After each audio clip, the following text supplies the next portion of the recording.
The mine, once a bustling hub of labor, had become a grim refuge for 750 elderly and children who had nowhere else to go. The world above had been shattered by air raids and artillery strikes, forcing these people into the depths of the earth, where survival was a daily struggle. The mine tunnels were narrow, claustrophobic, and dark, offering little comfort other than a sense of temporary safety. The air was thick with dust, and the stench of fear and hunger lingered in the damp corners of the shaft. Time had become an abstract concept as the days blurred into one another, with no way to measure the passing hours. Inside, the children huddled together, their small faces pale from hunger, their eyes wide with the kind of fear that only darkness and uncertainty could breed. Mothers, holding their children close, whispered comforting words, though they had no food, no medicine, no way to ease the suffering. The elderly, weak and frail, sat in silence, their bodies too frail to move, but their minds still alert with the knowledge of how precarious their situation was. Every cough, every whisper was magnified in the stillness, as though the slightest sound could be the difference between life and death. The mine's walls, once a symbol of human industry, now felt like a tomb. The few remaining rations were quickly running out, and the people inside had already consumed whatever edible roots and leaves they could find. The water that dripped from the mine's walls was dirty and contaminated, but it was the only source they had. They tried to stretch it out, rationing every drop, but it was never enough. Children cried out for water, but there was nothing left to give.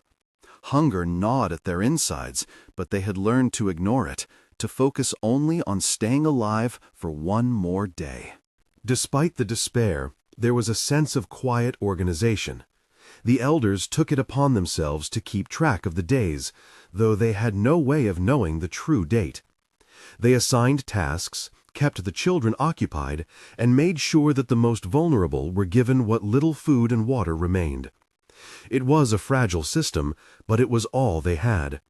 The older men and women spoke in hushed tones, trying to maintain a semblance of order in a place that had none.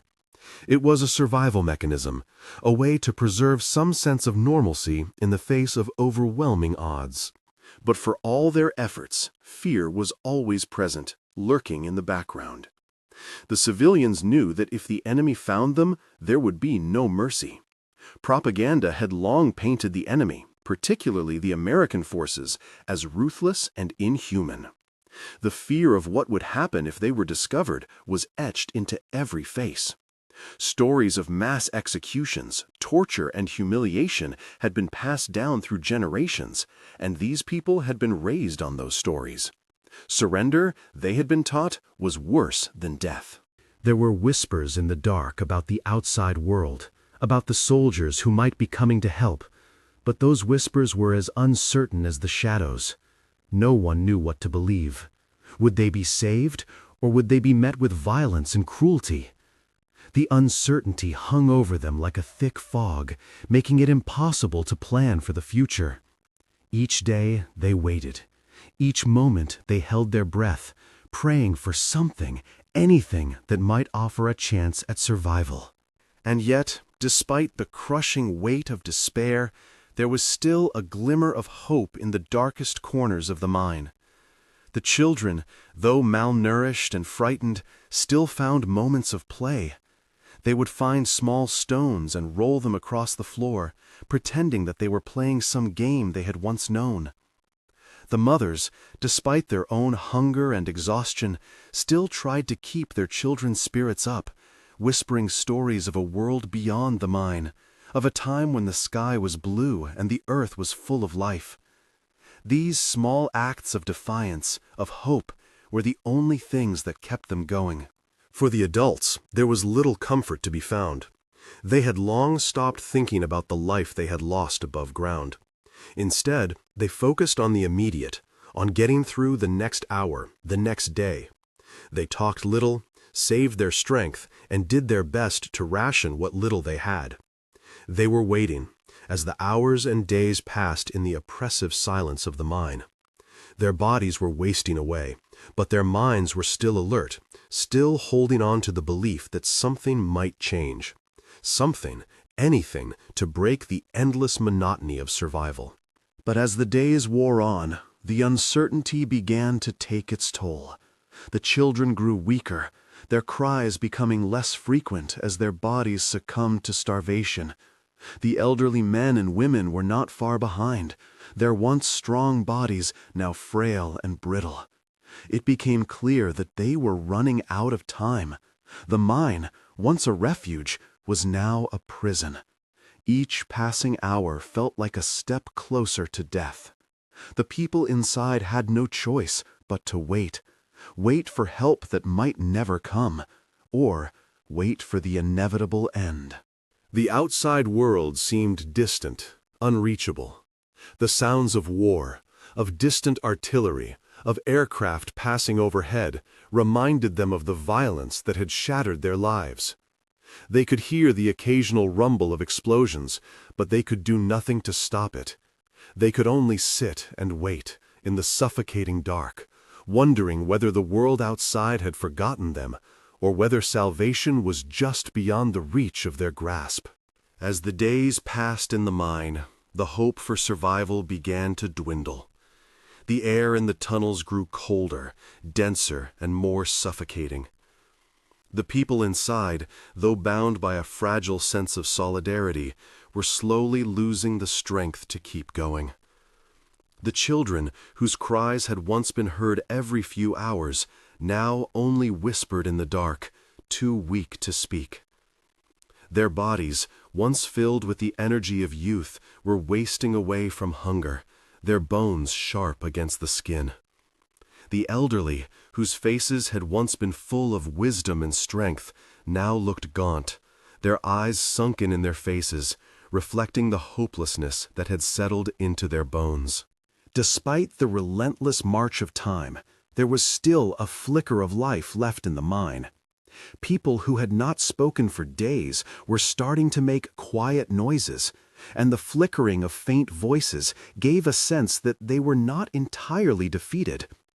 It was as though, deep in the darkness of the earth, the spirit of survival was still fighting, trying to hold on to whatever shred of hope could be found. The elders, who had once been the ones to console others, now found themselves leaning on each other for support. Their voices, though hoarse and tired, were still used to organize the children into makeshift games, to keep their minds occupied, even if only for a fleeting moment. The air inside the mine was thick with the smell of sweat and decay. The stench of death, too, had started to mingle with the dampness. Those who had died over the past weeks were quietly moved aside, their bodies wrapped in cloth or straw mats, waiting to be taken outside for a proper burial, something that now felt impossible. The dead were treated with reverence, but there was no space for grief. The living, too frail to mourn, focused instead on survival. It was a strange, silent agreement that life, however fragile, must go on. But as the days dragged on, something unexpected began to happen. One morning, the faintest sound broke through the oppressive silence. The sound of footsteps, distorted and faint, echoed in the distant part of the mine. It was a noise that none of them had heard in what felt like forever. The civilians, who had become so accustomed to the silence, now perked up, straining their ears. Was it a trick? Was it the wind? Or was there someone out there? The footsteps grew louder, followed by voices, unfamiliar voices, speaking in a language no one inside could understand. Fear gripped them all at once. The first thought that crossed everyone's mind was that it was the enemy, coming to finish what the bombs had started. Instinctively, some reached for weapons, sticks, rocks, anything they could use to defend themselves. Others, particularly the elderly, held their children closer, their faces pale with terror. The war had taught them to trust no one, least of all those from the outside. They had heard the stories, the ones about the enemy soldiers, the brutality, the horrors of capture, and those stories had been their guide to survival. But as the voices grew louder, something in the air shifted. There was no immediate aggression. The voices seemed calm, almost inviting. People hesitated, exchanging uncertain glances, not knowing whether this was a trap or the first sign of their salvation.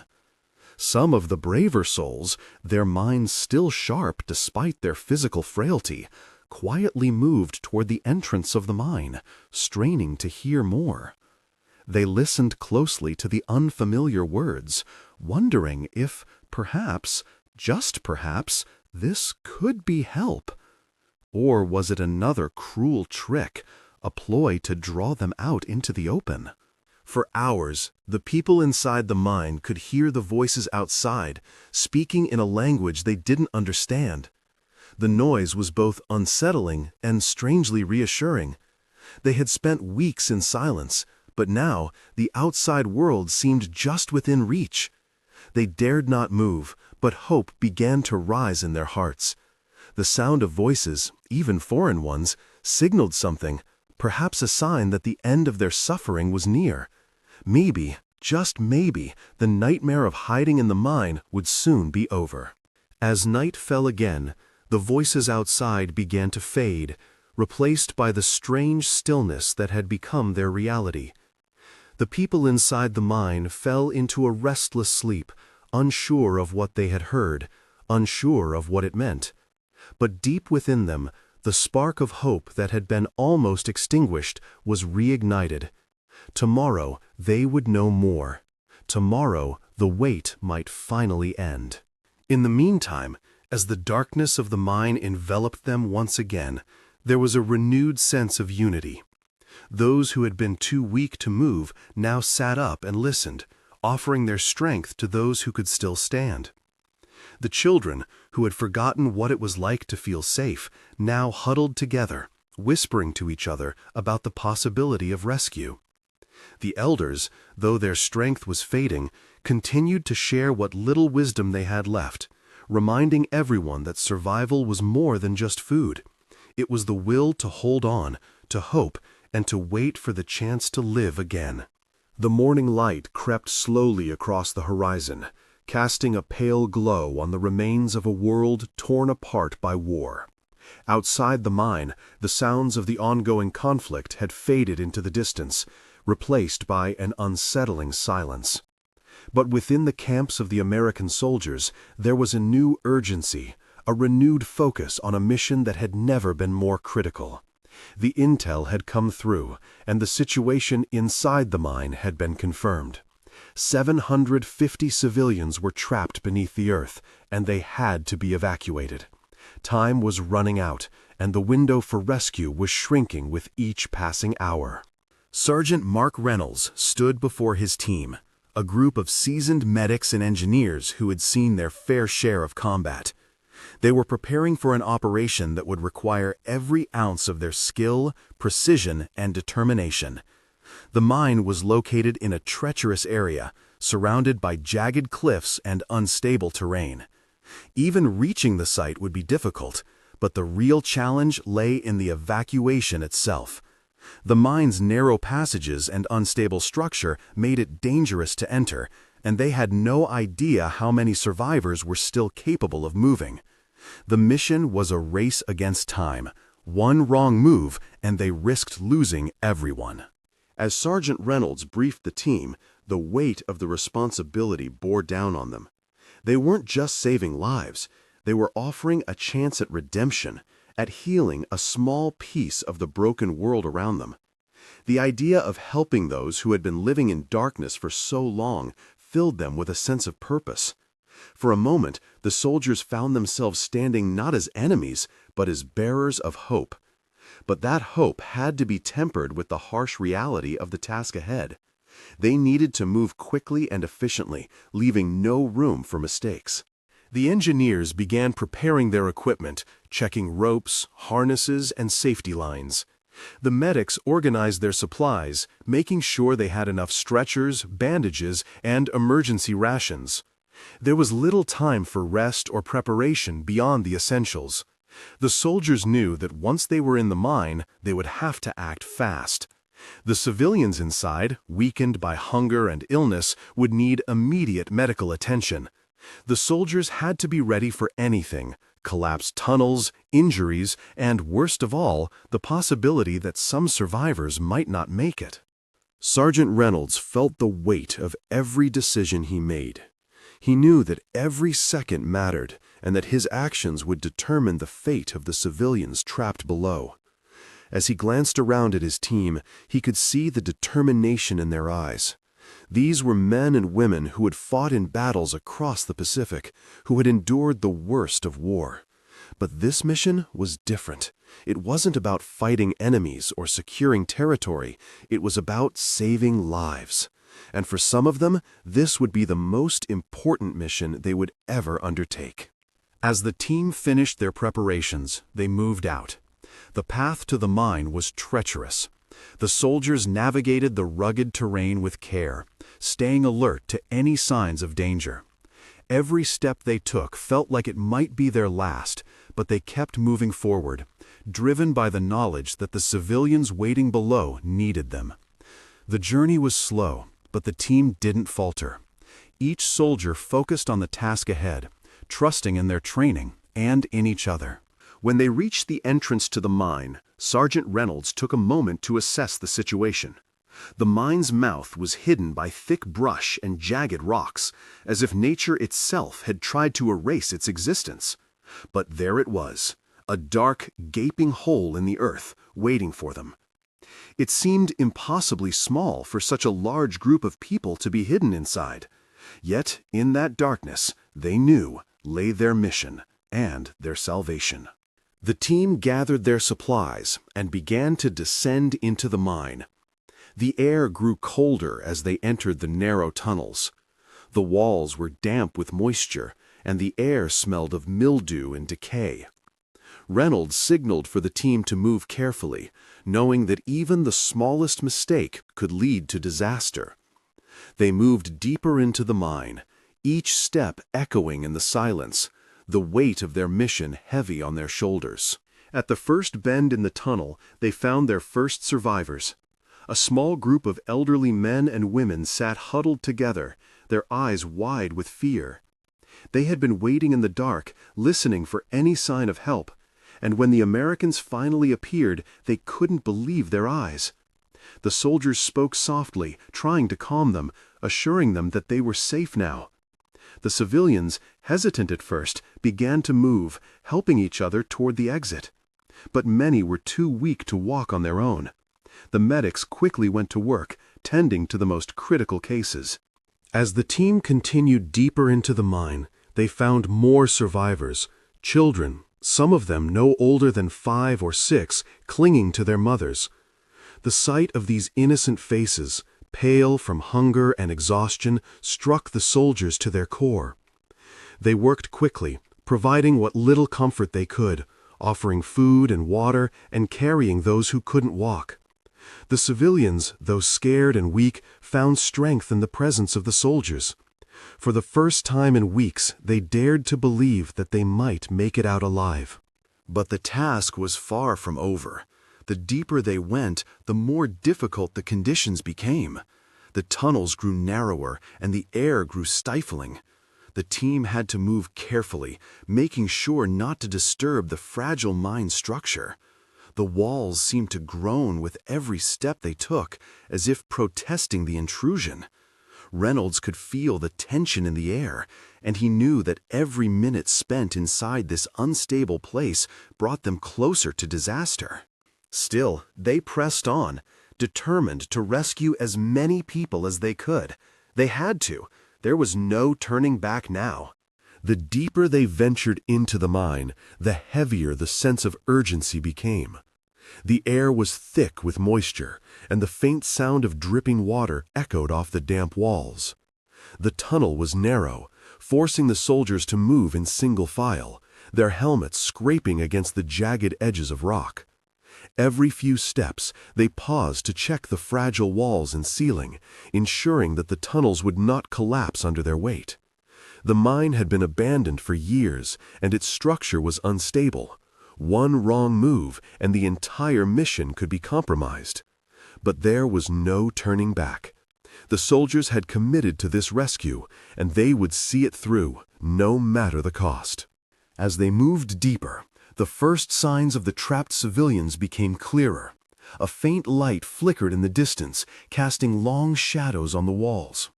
The soldiers quickened their pace, hoping that the survivors could still be reached in time. The closer they got, the more they could hear the faint sounds of movement, shuffling footsteps, soft coughs, the occasional quiet murmur. It was a sound that both reassured and terrified them. The people were still alive, but they were weak. They had been in the mine for weeks with little food, water, or medical care.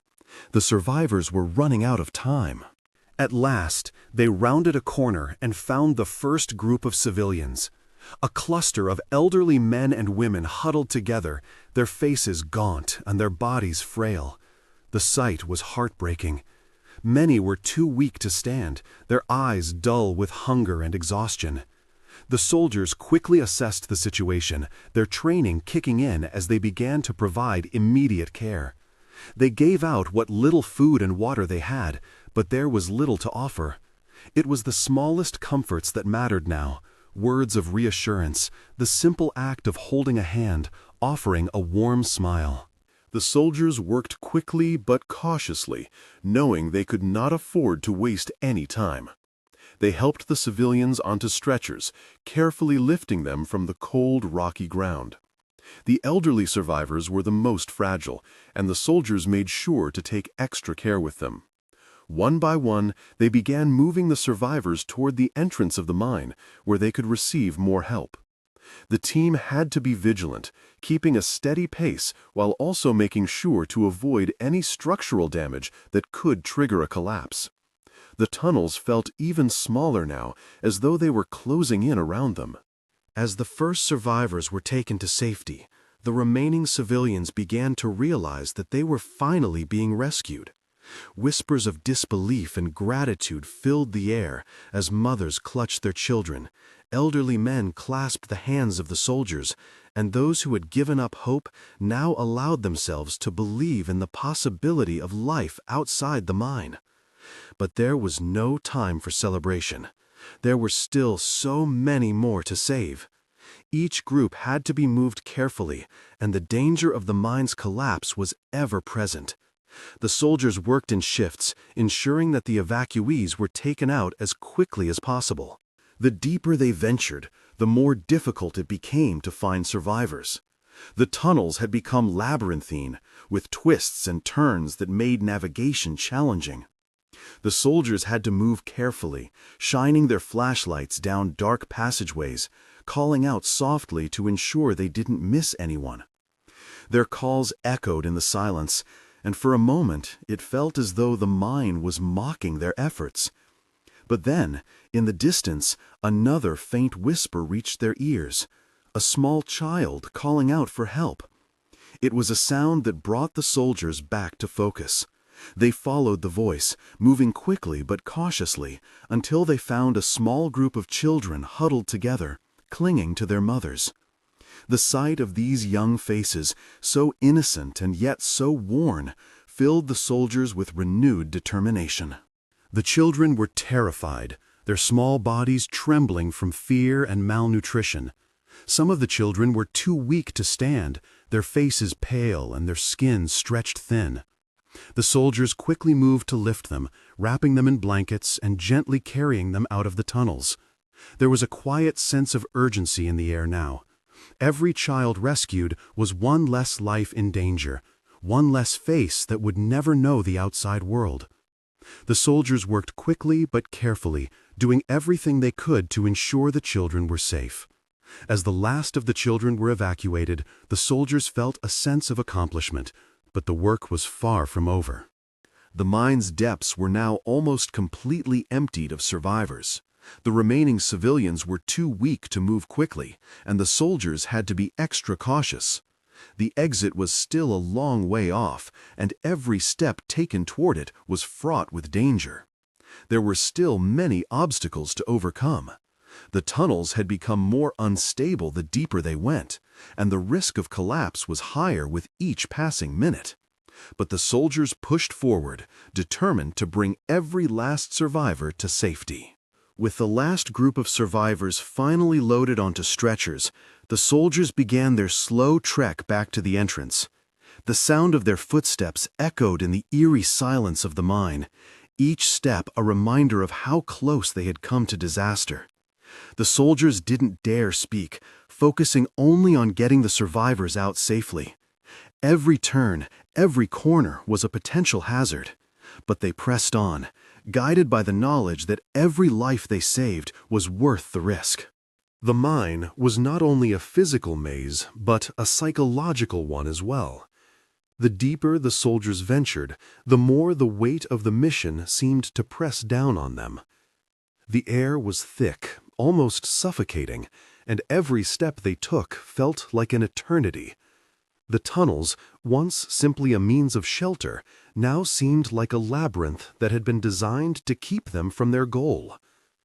Despite the relentless pace, the soldiers felt a creeping sense of urgency, knowing that every minute spent inside the mine brought them closer to the possibility of disaster.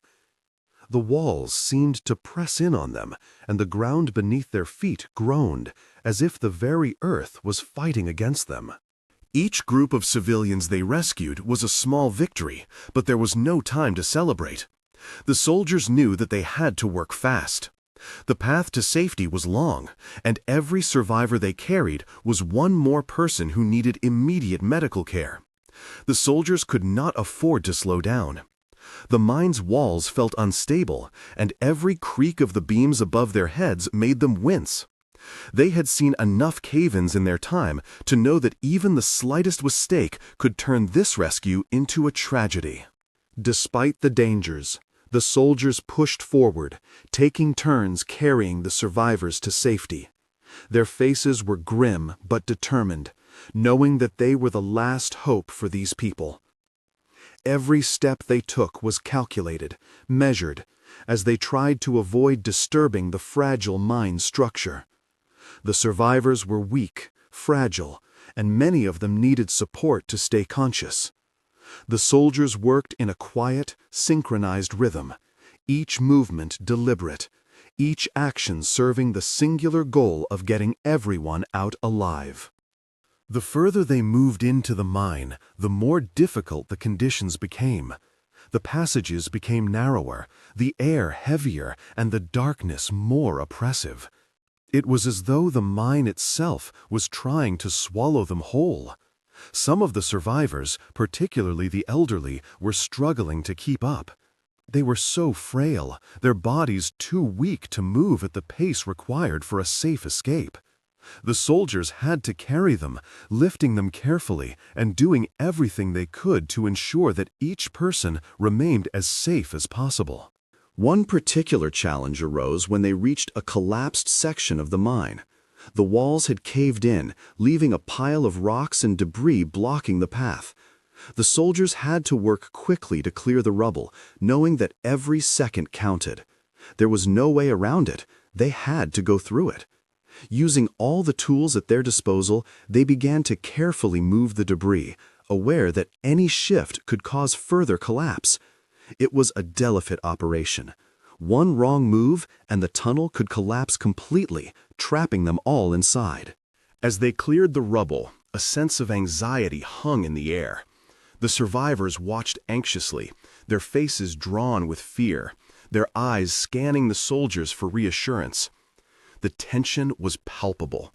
The soldiers knew that they could not afford to make a mistake. They were running out of time. The sounds of shifting rocks were deafening, echoing through the tunnels, making it feel as though the entire mine was about to come down on them.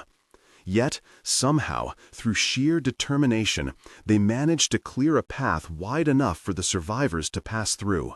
The passage they had created was narrow and treacherous. The soldiers had to move carefully, ensuring that the rubble did not shift while they were passing through. every footstep felt precarious. But they moved forward, one by one, helping the civilians navigate the hazardous terrain. There was no room for hesitation now. The soldiers had learned to trust each other completely. There was no time for doubt, no time for second-guessing. They had to rely on each other to make it through the most dangerous part of the mission. As the survivors made their way through the narrow gap, the soldiers kept a vigilant watch, ensuring that no one was left behind. They helped each person, no matter how fragile, through the dangerous section. It was slow work, but it was the only way to ensure that everyone was safe. The soldiers' muscles ached from the effort, but they didn't stop. Their determination pushed them forward, each step bringing them closer to the exit. Finally, after what felt like an eternity, the survivors made it through the collapsed section. The mine still held its dangers, but they had overcome the biggest obstacle. The soldiers, though exhausted, pushed on, knowing that they were almost there. They could feel the weight of their mission lifting, the end within reach. They didn't have much farther to go, but every step felt like a triumph. The survivors were still weak, but they were alive. That was all that mattered. With the path finally clear, the soldiers began their final push toward the exit. The mine, which had been their prison for so long, was now the last hurdle between the survivors and freedom. They could see the faintest light ahead, real daylight, not the artificial glow of their flashlights.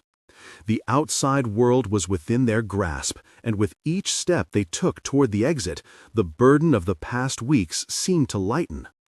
But there was still work to be done, and they couldn't afford to let their guard down. The mine was a dangerous place, and they had to ensure that everyone made it out safely. The last stretch would be the hardest, but the soldiers were ready. They had come this far, and they would not stop now.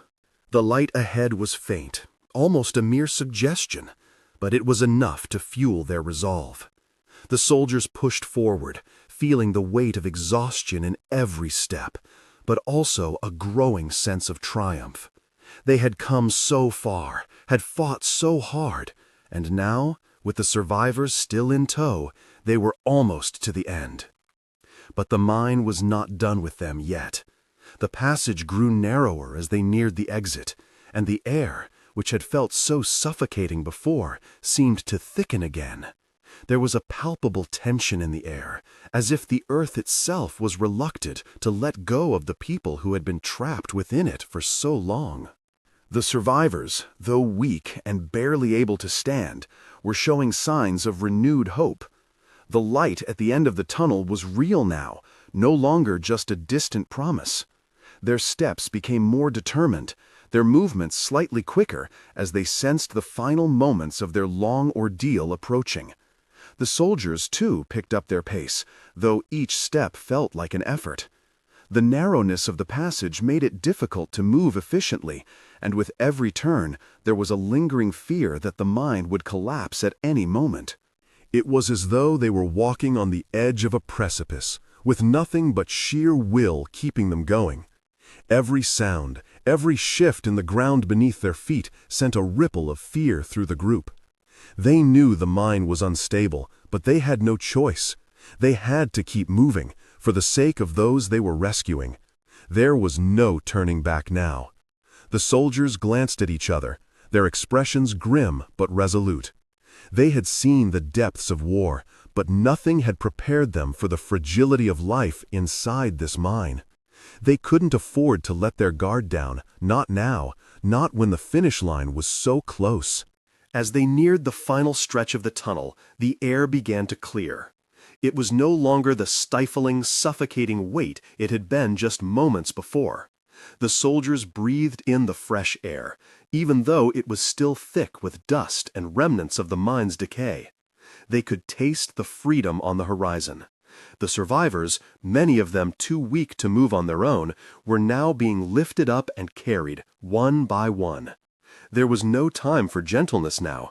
They had to get everyone to safety, and they had to do it quickly. The soldiers exchanged silent glances, understanding that every second counted. They moved in a coordinated effort, soldiers lifting the frailest of the survivors while others cleared the way, moving rocks and debris that had shifted during their trek. The tunnel was still tight, forcing them to maneuver carefully, but they pressed on. Behind them, the sound of the survivors' labored breaths was a constant reminder of the stakes. They couldn't stop now. They wouldn't stop. Even though their limbs ached and their bodies screamed for rest, the soldiers knew that the job was not done until everyone had made it out of the mine. The survivors, once silent and fearful, began to murmur in disbelief as the light grew stronger. It was as if they were emerging from a long nightmare, finally seeing the reality of the outside world again. The children, whose faces had been hollow with hunger and despair, now looked up at the light with wide eyes. The elderly, who had resigned themselves to death in the darkness, felt a flicker of life return to their frail bodies. The soldiers knew they couldn't stop to rest now, but there was a brief, unspoken moment of connection between them and the civilians they had saved. This mission, this nightmarish journey, had brought them together in a way they couldn't yet fully comprehend. Finally, after what felt like an eternity, they reached the mine's exit. The soldiers stepped into the cool air, breathing deeply as the sunlight hit their faces. The survivors followed, some of them stumbling out into the open world for the first time in weeks. They had made it. They had survived. For the first time in a long while, the soldiers allowed themselves a moment of relief. They had done it. They had brought the survivors out of the mine and into safety. As the last survivor was helped out into the light, the soldiers stood, their exhaustion overwhelming, but their sense of accomplishment even greater. The reality of the situation slowly began to sink in. This wasn't just a mission. This wasn't just about saving lives.